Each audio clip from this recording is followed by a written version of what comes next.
You're watching the Weekly Late Show on BBNBC. I'm your host, Bertie Betts. BBNBC, of course, stands for the Bertie Betts National Broadcasting Company, the second biggest news network.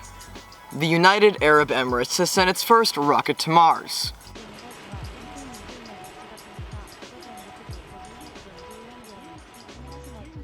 Which honestly raises some concerns to me. You see, when you think of the national space race, you definitely don't think of the Middle East.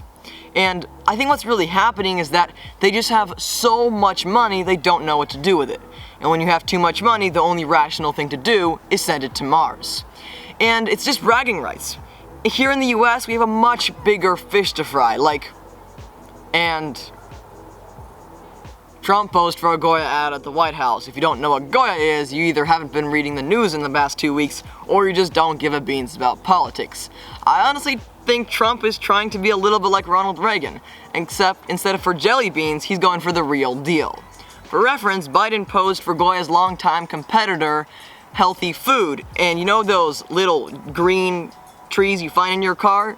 To undo those beans. A new study finds that 1 in 5 people sleep with their eyes open, CNN says.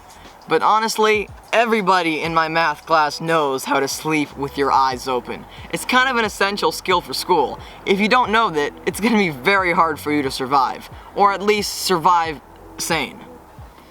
CNN said, quote, Trump blasts Beijing in public, but privately, Trump's organization imports tons of Chinese goods.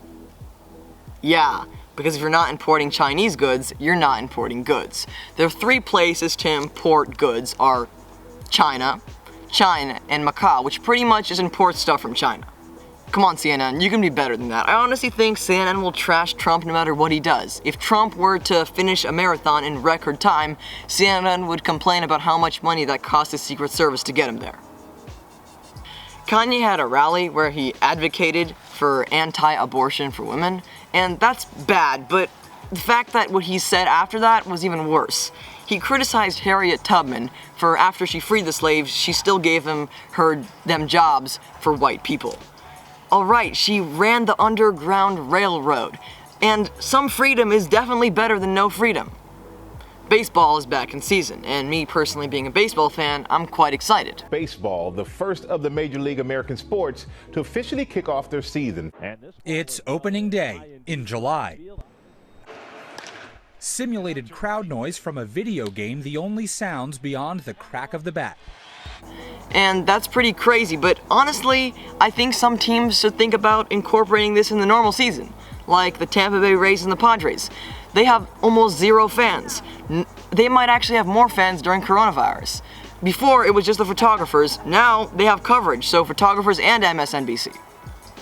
The Census is happening this year, and you should definitely do it, not only because it helps your communities to get federal funding, but it's also illegal not to do it, which made me wonder. There are rules that make you have to do it. Does that mean there are an anti-census group of people out there? That would explain why there are 120 million people in Chicago. And that also explains why there are people that have been dead for 20 years filling out the census. You're watching the Weekly Late Show in the Forest. I'm your host, Bertie Betts.